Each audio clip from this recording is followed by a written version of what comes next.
The Paycheck Protection Program is the flagship program from the stimulus package that Congress and President signed into law late March. This is a $350 billion package designed to help small businesses keep the doors open and keep the employees on staff. I'm Hector Garcia. I'm a CPA, and I have hundreds of clients calling me and emailing me to ask me about this program. And in this video, I'm going to explain everything that I explain to my clients when they call me and walk you step by step with everything that you need to have ready for going into the bank and requesting a loan under the Paycheck Protection Program. So first, this is different than the Economic Injury Disaster Program that the SBA is doing, which is a direct loan that the SBA, which is a government agency, is giving to small businesses directly. In the description, I have a different video that I posted yesterday about how to apply for the Economic Injury Disaster Loan. It's an entirely different program, and I explain a little bit more detail about that in that different video, so check the description for that. In this video, I'm going to talk about the Paycheck Protection Program, which is a loan that's going to be given from a bank to a small business. Now, the bank is going to have a government guarantee. The government is going to guarantee the loan 100%, so the bank is going to have a lot less risk. So it should be a much easier, much faster process to get that loan from the bank. Now, one of the most important parts of the Paycheck Protection Program is that once you get funded through the bank, you're going to get that amount forgiven. That means free money. That means you won't have to pay it back as long as it fits very specific guidelines. So I'm actually going to walk you through all the guidelines so you're 100% prepared to apply for this loan and to know exactly what you need to do in order to get this assistance from the government, this free money, essentially, get the loan forgiven. So I'm in the U.S. Treasury website, and I'm actually going to go through the 4 documents that were published recently in there and kind of explain to you what it is. So let me start with the overview of the program. So the Small Business Paycheck Protection Program will fund businesses to pay for 8 weeks of payroll costs, including benefits, plus interest on mortgages, rent, and utilities. In other words, it is designed to give you 8 weeks worth of payroll, rent, utilities, which is the basic necessities that you need in order to keep the doors open in your business. Now, the mechanics, exactly how that's calculated, it's going to be a little bit different. We're going to go into that detail. Now, it says it's going to be fully forgiven, and it says here that as long as the funds are used, and you're going to have to prove that, this is where your accountant is your best friend, your bookkeeper is your best friend. You're going to have really clean records of how the money was specifically used to pay payroll, health insurance, mortgages, and rent. Now, they're going to require that at least 75% of the amount comes from payroll in order to get it forgiven. So if you end up having a lot less payroll and maybe a lot of rent or whatever, it's going to limit it to 75% for payroll. So obviously, the intention of this program is to keep your employees on staff. Now, one thing that's really, really important here is you must keep your employees or rehire quickly. So if you're a business owner and you had to lay off a bunch of people, rehire them. If you're unemployed now and you worked for a small business and your employer doesn't know, your boss doesn't know, call your boss and say, dude, you can hire me, apply for this loan. You can hire me, you can get the team back. And I got to tell you, that's got to be a great feeling to be able to recover that during this financial crisis. Now, another really important part of the relief from this loan is that the loan payments will be deferred for 6 months. That means once you get funded, let's say you get funded May 1st, you don't have to make the first payment until 6 months later. So you're not only forgiving the loan, you're also giving sort of an interest-free loan for 6 months, which is amazing. And then you have no collateral or personal guarantee, which means that traditionally banks want to make sure you have great credit, want to make sure that you have a house or some sort of real estate, or that you commit to paying the loan back if you default and ruin your credit. Essentially, even if you do a bankruptcy, you probably have to pay the loan back. So these loans are not requiring that, which means banks are going to be a lot looser, a lot quicker to fund these payment protection loans. And also, neither government nor lender is going to charge fees. That means that the loan will also be free, basically, when you actually close it. There won't be all these closing costs. I assume there'll be some costs, but it says here that neither will charge. Now, that leads me to believe that that now you're going to have more cash available from the proceeds to pay your accountant, pay your attorney, pay the professional that helps you expedite this process. You know, I'm an accountant, we're working really hard to help our clients put these loans together so they can close quickly, so they can have all the documents, payroll information, all that stuff. That's our specialty. We put financial statements together. We put these numbers together. So work with an accountant and pay them whatever they charge, $2,000, whatever they charge, because if they help you get that money and it's free money, I think it'll be the best investment you ever made. Anyway, another really important piece is you want to maintain salary level. So you can't reduce people's salaries. I'm sure there's going to be a specific formula. I don't think they have posted that here, but you have to have at least probably 90% of the original salaries. That would be my best guess. That would be the number they look at. And also, you also are going to get less of a forgiveness. You can have less of a free money or grant if you actually reduce the number of employees. So you also want to keep your head count at the original level and the wages and salaries at the original level. Now, who qualifies for this? Regular businesses, nonprofits as well. And what's really crazy about this is, even though it's called the Paycheck Protection Program, so I'm not 100% sure how that works if you don't have employees, but it says here that if you're a self-employed individual, if you're a sole proprietor and an independent contractor, you still be eligible as long as there's less than 500 employees. So I don't know what the mechanics are, because I don't know how you calculate, the payroll costs when it comes to that. But this is great news. And once the banks start taking applications for this, which will probably be somewhere mid-April, it actually says here that starting April 3rd, the banks will start being able to take loans for small business and sole proprietors. And then it looks like April 10th, banks will start taking applications for independent contractors and self-employed individuals. So I really have no idea, what the process is, if it's going to be different for each one. But this is great news in whichever category you're in. Now it says here, we encourage you to apply as quickly as possible because there's a funding cap. What that means, it means hurry up. It means call your accountant. It means get your books ready. It means first come, first serve. Now, how to apply? This says that you apply through your lender. That means there's no specific website to go to for this. You have to call your bank, call the bank that you have an account with, contact them and ask them what's the process. Now, I'm going to assume that banks are going to be bombarded with this. Plus, we got social distancing issues. A lot of banks' branches are closed or not going to be able to have a big capacity of people. So I'm going to make the assumption that when banks open this up, it's all going to be online. So go to your bank's websites, check that out. Check the description below. As soon as I know the application links to all the banks, I'm going to just fill this description of this specific video with all the links to all the banks. As I find them, I'm just going to build a database of every single bank and every single link as I see them.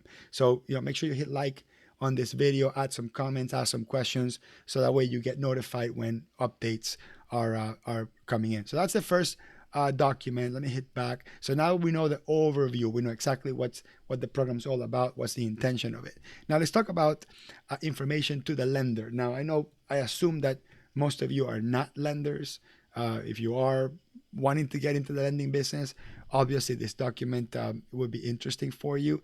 But one thing that I find really interesting from this specific document is you will need to verify the dollar amount of the average monthly payroll cost. That means that one really important requirement for the lender, which they're going to have to document, is what exactly is the payroll cost for whatever period they'll look back at, which I assume it will be either all of 2019 or February 15th, 2019 through February 15th, 2020. It will be any look back period of 12 months before you actually apply. So that means that you need to have the documents ready. You can't walk in to the application and say, I don't know what my payroll costs are. So that's a really important piece. Then how will lenders be compensated? Obviously, we don't care too much about this. That's how much money the lenders make. But check this out. Who can be an agent? An agent is an authorized representative, and we got attorney, accountants, consultants, someone else that applies the basically anyone that helps someone fill out the application can get paid. Now the agent fees are paid out. They're paid out of the lender fee. So the lender will pay the agent. This is really interesting. The agent cannot collect fees from the applicant. So I'm guessing if you're an attorney, a consultant, an accountant, whatever, and you want to charge your client, there's going to be a process for you to charge whatever your fees are to help someone put it together. And at the loan closing, you will get paid, which I figured this is a really good thing to help accountants and consultants and attorneys help their clients get this done ASAP, because it behooves you to get this done as soon as possible. As we talked about earlier, it's going to be first come, first serve basis. Now look at the how the agents will be compensated. So check this out. So if the loan is under $350,000, an agent can get paid up to 1%. So think about it. It's a pretty big chunk of money, right? If you help somebody get $350,000, you get $3,500. Okay, I guess that's what it means. So there's something interesting here. I haven't gotten paid yet for an SBA loan, so I couldn't tell you firsthand exactly how this works, but I find that document to be really, really interesting. And then it says here, can these loans be sold in the secondary market? I guess we don't care about that. All right, so let's get out of that document. And I guess that was pretty interesting. Let's look at the third one that says, if you're a borrower, more information. Okay, let's see what this one says. So this one says that the Paycheck Protection Program is $350 billion of forgivable loans. So the intention for this is to forgive them. The government wants to give this money away.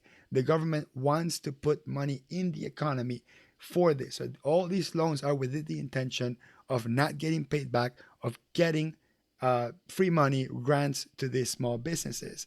But the purpose is to get employees paid, to keep employees on staff. So that's a really important thing. Then it says the loan amount will be forgiven as long as you use the payroll. We talked about this. You used it to pay payroll and rent and utility for the 8 weeks after the loan is made. So you're going to have special accounting from the moment you get funded through those 8 weeks. So make sure you got your QuickBooks ready. Make sure you got your accountant and bookkeeper ready. Employee and compensation levels are maintained. So you got to keep the head count. You can't reduce the payroll. Payroll costs are capped at $100,000 on an annualized basis for each employee. So I assume, I guess what this means is that if you have any employees that get paid more than $100,000, the compensation over $100,000 will not be forgivable. So when you calculate what your total payroll costs are, you're probably going to have to remove the excess of the $100,000 to come up with that calculation. And then it says here, due to highly subscription, that means a lot of applicants, it is anticipated that no more than 25% of the forgiven amount may not be for non-payroll costs. So what they're saying is only 75% of the forgiven amount will come from payroll, which means that the intention for this is to keep payroll, period. Okay. Then it says loan payments will be deferred for 6 months. We talked about that. When can we apply? Okay, April 3rd, starting April 3rd through existing SBA lenders. So if you're watching this and it's April 3rd, call your bank. If your accountant is a keen individual that has relationship with banks, that might be a great point of contact. If you call your accountant, and I'm sorry, accountants, and you guys are like, I don't know where you can go, then I'm sorry. Your accountant should be on top of this. So maybe you should consider changing accountants. And if you're an accountant, you're watching this, watch out, because your clients are going to watch this video and they're going to call you and then expect you to know which banks have it, what's the process for this. Now, starting April 10th, independent contractors. So I guess that's going to be a different lending process. Again, I don't know what the mechanics of payroll are and how that payroll is calculated. But then we have all the regulated lenders will be available. So I assume that new lenders that are not traditional banks will be there. Now, where can I apply? It says here, through your SBA lender. Visit SBA for more information. I visited, there's no information there. Who can apply? All businesses under 500 employees. And then it says here, this program affiliation standards will be waived in hotel and food services. Affiliation standards. So let me explain what that is. When you are an owner of multi-location business, and the affiliation forces you to add up all the employees to figure out what the 500 count. In other words, if you own 7 restaurants and between all 7 you have more than 500 employees, as long as these are all different entities, you probably are going to be okay not going over that 500. I think that's what it means. And then it looks like for a franchise, there's going to be like a whole nother process. So I don't know how that works. But that's as much as I understand. Again, I don't have all the answers. I can only read and interpret. It says, what do I need to do to apply? So it says here, you will need a complete loan application, which I assume your bank will give you that. But I'll give you a copy of the one that I have, because that would be useful. Submit the application with all the documents before June 30th. So that's an important one, right? So you want to get this done as soon as possible. What other documents do I need? Well, you need to provide your payroll documentation. Obviously, that's really important. Do I need to look for other funds first? So this is really important because in the world of SBA, typically you've had to look for funds the traditional way before you can apply for SBA. So they're waiving that requirement. That means that your first place you go to could be this loan, which is great. How long will it last? Well, right here, June 30th. Okay, that's really simple. How many loans can I take out? Only one. Okay, that was good. What can I use for these loans? Okay, that's it here. Payroll costs, including benefits, mortgage, interest incurred before. So the amount you incurred before February 15th, and then rent and lease agreements before rent 15, and utilities before. I don't understand that. Well, I'm sorry. I don't understand why before February 15th, but I assume that anything you had accumulated up to the point of the 15th, plus all the new ones from the 15th to the 8-week period, could be added up. That one's actually not 100% clear to me. I assume your lender will be more clear with that. What counts as payroll? Okay, there we go. So we got salary and wages, no more than $100,000 a year. Beautiful. Employee benefits, including vacation, rental, parental leave, family leave, sick leave. Okay, that's all great. So any paid vacations, paid leave, health insurance, retirement benefits. So that means a 401k matching or simple IRA matching would qualify for this. So that's good.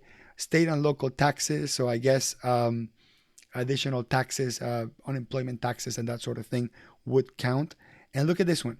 For a solo proprietor or independent contractor, wages, commission, income, net earnings from self-employment capped at $100,000 will be counted as an employee. Interesting. So I guess what this means is if you are self-employed and you don't have employees, your own wages that you make as a sole proprietor up to $100,000 count for this. So this is actually very interesting. Good starting point. I don't know exactly what that means, but good starting point. How large can the loan be? Okay, so it can be up to 2 months of your average monthly cost from the last year plus 25% of the amount. So that's 2.5 months. That's what that means. So what you do is you take the last 12 months worth of payroll. So the entire last 12 month worth of payroll. It doesn't say here specifically what the look period is. I'm going to assume maybe this will be February 15th, 2019 to February 15th, 2020. You take the payroll cost during that time, you divide it by 12. So that gives you your average monthly. And then you multiply that times 2.5. So easy, if you paid $200,000 worth of payroll, let's say easier, $240,000 worth of payroll for the whole year, you divide that by 12. So that would be $20,000 average monthly. You multiply that times 2.5. So that's going to give you $50,000 of 2.5 times the monthly payroll. So that would be the loan amount. And then as long as you take $50,000 and you pay your rent, your utilities, and payroll, and you don't reduce headcount, and at least 75% of that is payroll, and mortgage interest, or actually mortgage interest and rent. So as long as you use that money to pay for that during the 8 weeks after you get the money, it will be forgiven. So that's exactly what this says here. Now it says here, your loan forgiveness will be reduced by your decrease in headcount. So that sounds to me that for every person that you don't keep, the money will go down. So you probably want to rehire people. It says right here, you have until June 30th to restore full-time employee and the same salary levels between February 15th and April. Wow, this is a crazy deadline. So what this basically means, let me see. Okay, so what this means is you have by June 30th to hire everybody back to put them at the same level that they would have been between February 15th and April 26th. I don't know why April 26th. It sounds like a random date, but that's what it says. That's what the guidelines say. Now, how can we request a forgiveness? Look at this. You can submit the request to the lender. The request will include documents to verify number of employees. So you have to rely on your accountant and your payroll company or your payroll service. You're going to have all the pay rates, and then also the expenses, right? The lease and the utility and the obligations. You must certify the documents that are true. I assume you sign some form where you say, I certify that these are true. And you must keep the employees, and they make the decision. The lender must make the decision. Very interesting. So befriend your banker. So your lender makes a decision. So I assume that as long as you give them the documents, you're good to go within 60 days. What is my interest rate? 0.5%. So I assume if there's a portion that doesn't get forgiven, that would be the 0.5%. And where do I need to start paying interest on my loan? 6 months later. Okay, we talked about that. When's my loan due? 2 years. Huh. So it's a 2-year loan. Okay, it's a 2-year loan. Very interesting. Can I prepay it in 2 years? Yes, no prepayment penalties. Perfect. Again, this is for the portion that's not forgiven, right?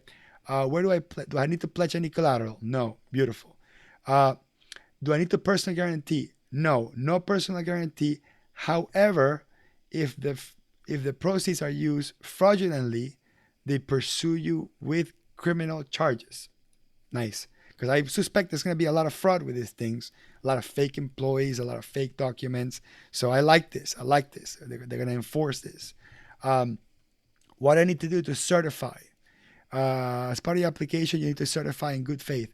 The current economic uncertainty makes a loan necessary. Okay, so you must be able to say or feel that you're uncertain about the future. Okay, the funds will be used to retain workers. Okay, that's a very clear one. You do not have or will not have another loan. Okay, so this is the only loan you can get for this program. One loan. You'll be able to provide lender documentation that verifies. We talked about that. Loan forgiveness will be provided as a sum. Okay, you have to prove the numbers, and all the information provided has to be accurate, and false statements will be punishable by law. And then also acknowledge that the lender will calculate the loan amount using the tax documents, and you affirm that these are identical with the IRS. You understand and agree the lender can share the tax information with the SBA and verify and all that stuff. And that's it. So the Treasury website, I'll put a link in the description on this. I assume that as they add more stuff, you can go back into the website and see. And if I didn't cover anything, if you have any questions, I promise you I don't have the answers, but I'll try my hardest to clarify anything for you. That's what the description, that's what the comment section is below. Ask your questions. If I have the answer, I'll answer it. If I don't, I'll say, hey, sorry, I don't have the answer.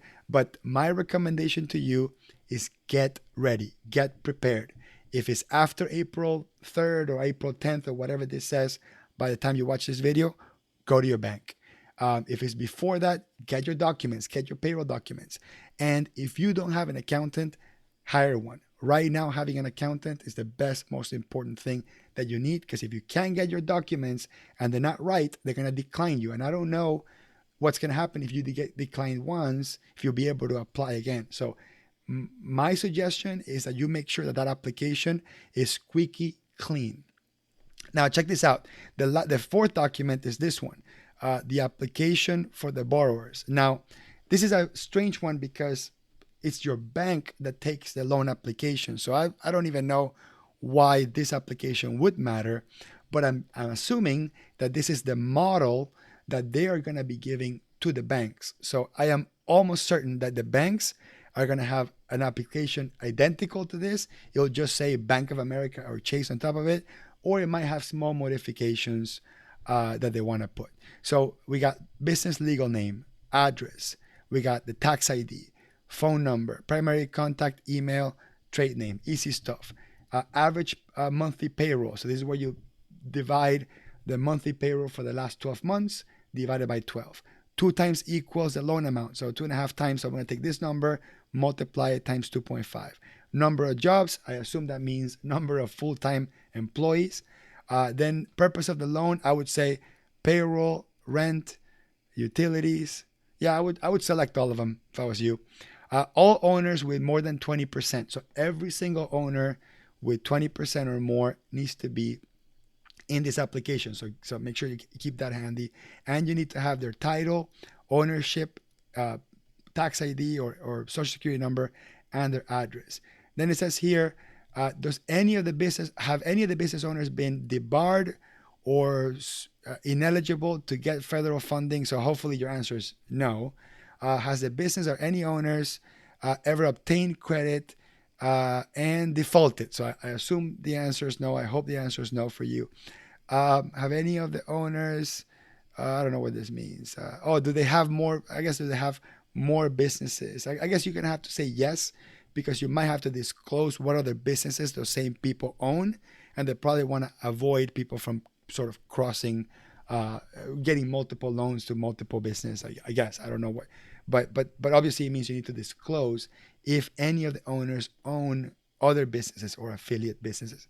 Then it says, has the business received an economic injury disaster loan? And as I mentioned earlier, I did a video of doing that. So if you say yes, you're going to have to say yes to that. I don't think it'll disqualify you, but they're probably required to roll that over, or they probably will determine the disaster injury loan as a sort of down payment to this loan. Not sure what the mechanics will look like, but obviously there's going to be an issue if you do both the SBA economic injury disaster and this PPP payroll protection program. Now it says here, are you under indictment or criminal investigation? So you're going to put no, hopefully. And in the last 7 years, have you been charged of a felony, misdemeanor? So I assume the answer is no. I don't know if they'll automatically decline you if you have. I assume they will, but I guess we'll see. And then it says here, are you a U.S. citizen or lawful permanent resident, or I don't know. Now, when it says I am, I assume this is the person signing the document. This is not very clear. It doesn't say it's every owner a U.S. citizen or lawful permanent resident. I'm not sure how that would apply. I guess the main person applying for the loan would qualify.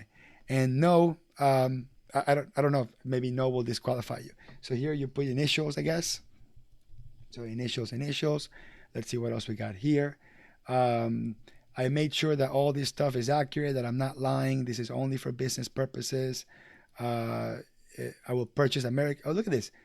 I will purchase only American-made equipment and products. That's a new one. So you're sort of committing that whenever it's available, whenever it's feasible, you will purchase American-made. Interesting. I find that really interesting. I like that. So buy American. Then it says here, applicant is not engaged in illegal activity. Okay, that makes total sense. For applicants who are individuals, I authorize the SBA to request criminal records. Okay, that's pretty simple. And then it says here, certifications, the business and each of the 20% owners in good faith initial. So this is where you verify all these things, right? That it will be used for payroll, that you're uncertain about the future, blah, blah, blah, etc. Then you sign the authorized representative. I guess that's the person that's helping the owner apply for the loan, signs as well. And then here it gives you sort of another summary. I think we've covered all this. I don't want to cover this again. Let's see what else we got here. Some statutes, some laws, and that's it. So next action for you to take is contact your bank, figure out what the application process is, use these documents that I gave you, use all the data that I gave you to be prepared. You want to be first in line. You want to fill out accurate information, and you want to get approved for this because this will give you much needed help. Anyway, again, if you have any questions or something I didn't cover, put it in the notes below. Come back to this video often. Check the description. All the additional info that comes out, I'm going to load it in the description. And don't forget to subscribe to the channel. I should be your favorite accountant for the rest of your life if you got all the information that you got in order to get your funding. So subscribe to the channel, support the channel by subscribing, sharing the videos, hitting like, adding comments. All that stuff helps me build this channel and helps me and encourages me to keep continuing building content like this that truly helps people. See you later.